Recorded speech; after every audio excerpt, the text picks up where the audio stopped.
Hello দোস্ত, আপনারা দেখছেন NH-34-এর উপরে কিছু দৃশ্য।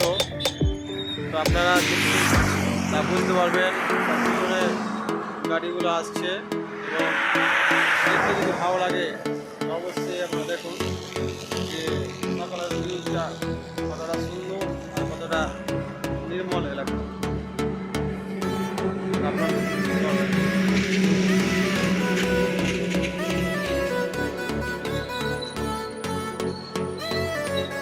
আজকে সকাল সকাল অফিস চলে এসেছি, তো তার জন্য অনেক কিছু লেট আছে, গাড়ি আসার প্রমাণ আছে। আপনাদের বুঝতে পারবেন। আমি NH-12 উপরে এখন আছি সুলতানার অন্তর্গত।